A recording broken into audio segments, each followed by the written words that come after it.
আসসালামু আলাইকুম। Agro tips চ্যানেলের পক্ষ থেকে সবাইকে স্বাগত। ঝড়ে ভেঙে যাওয়া গাছ থেকে আপনারা পুনরায় কীভাবে নতুন শাখা নিয়ে সেই শাখায় পর্যাপ্ত পরিমাণে পেঁপে ধরাবেন, সেই বিষয়টি আজকে এই ভিডিওতে উপস্থাপন করব। এটা আমার একটা পুরনো পেঁপের জমি। এখানে দেখুন টানা বৃষ্টির কারণে এই জমির আগাছা পরিষ্কার করা এখনও সম্ভব হয়ে ওঠেনি। এটা 2-1 দিনের মধ্যেই জমিটা পরিষ্কার করে ফেলবো। মূল বিষয় ওইটা না, মূল বিষয় হচ্ছে এই ধরনের যে গাছগুলো রয়েছে, বড় গাছ দেখা যায় অনেক সময় ঝড়ে বা কোনো কারণে ভেঙে যায়, সেই ক্ষেত্রে এই গাছগুলো কিন্তু আমরা ফেলে দেই বা অপসারণ করে ফেলি। কারণ পেঁপে গাছের যে মূল বডিটা থাকে এটা খুবই খোলস টাইপের হয়ে থাকে, যা খুব সহজেই পচা লেগে গাছটা নষ্ট হয়ে যায়।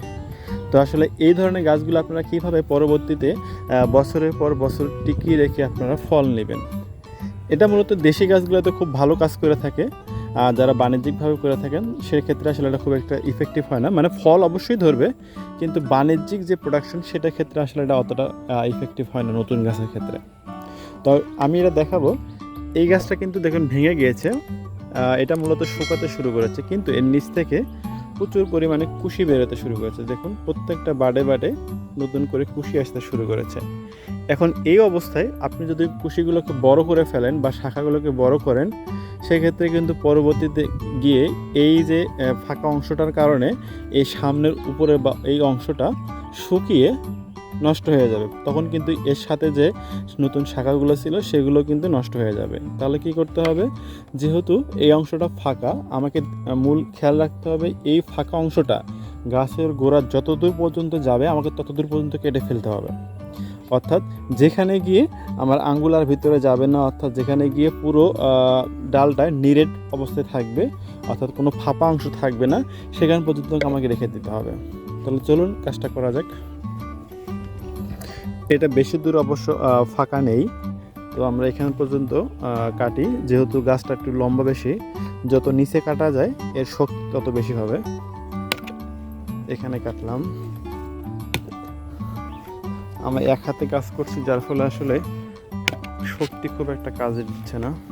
আর এটা বেশ মোটা, পুরনো গাছ তো একটু দেখুন পানি বের হয়ে গেল। এখনও কিন্তু অনেকটা যাচ্ছে, তার মানে আমার ছুরি পুরো অংশটাই যাচ্ছে। আমি আরও নিচে পর্যন্ত যাব। ভিতরে পানি নড়তেছে, আপনারা শব্দ শুনতে পাচ্ছেন কি না?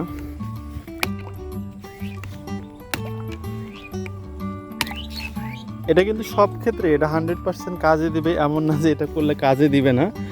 যাদের গাছ ভেঙে গিয়েছে অকারণে ফেলে রেখে দিয়েছেন, তারা সমান করে ফাঁপা অংশটা বাদ দিয়ে পলি ব্যাগ দিয়ে বেঁধে দিবেন। 7 দিনের মধ্যে দেখবেন সেখান থেকে নিচে থেকে নতুন করে কুশি বেরোতে শুরু করবে বা শাখা বের হবে।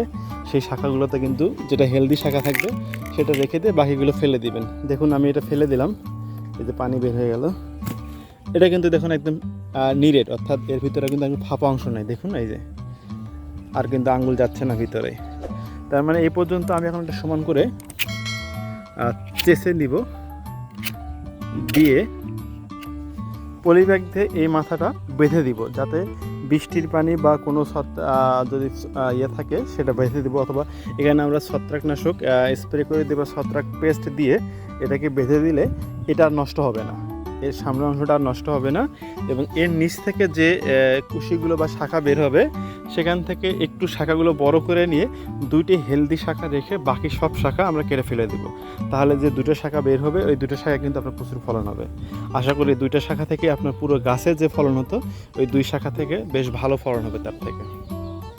এটা একটা টেকনিক ছিল, যারা ছাদ বাগানে করেন বা বাড়ির আশেপাশে 2-1টা চারা রোপণ করেন কিংবা বাণিজ্যিকভাবে করেন, সেগুলো এভাবে ফেলে না দিয়ে আপনারা এই কাজটা করতে পারেন। যেহেতু আমার এই জমিতে আমি নতুন করে চারা রোপণ করেছি, সেহেতু আমি চাচ্ছি না এই গাছগুলোকে আমি একবারে ফেলে দেই, কারণ এখানে আমার ওগুলোর সাথেই এটাতে নতুন করে আবার পোশাকা শাখা আসবে, সেগুলোতে কিন্তু ফলন হবে। আমি সেম কাজটা এখানে করেছি। দেখুন একটা গাছে মাত্রই করলাম, এখানে কিন্তু এরকম ভিতরে যাচ্ছে না।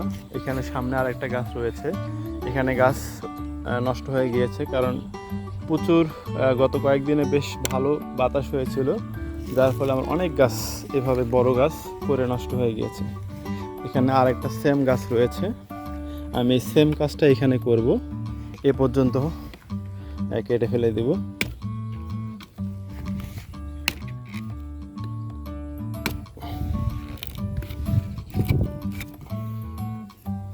দেখুন ফাঁকা রয়েছে, এ পর্যন্ত ফাঁকা, তার মানে আমাকে এ পর্যন্ত এটা কাটতে হবে।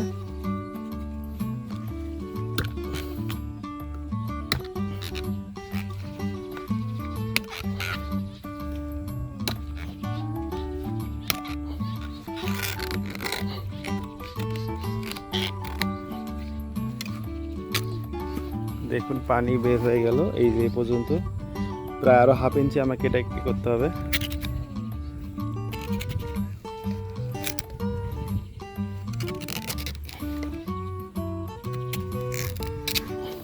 এই যে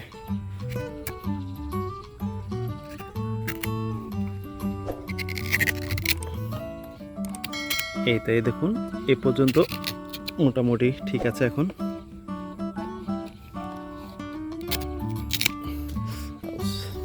দেখুন আর কিন্তু আঙ্গুলের ভিতরে যাবে না, বেশ শক্ত অংশ।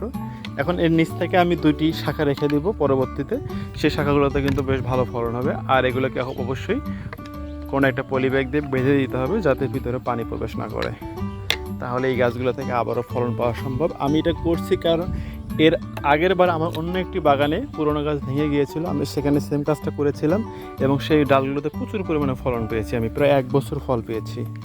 যতদিন আমি গাছ রাখবো আর কি, ততদিনই ফলন নেওয়া সম্ভব।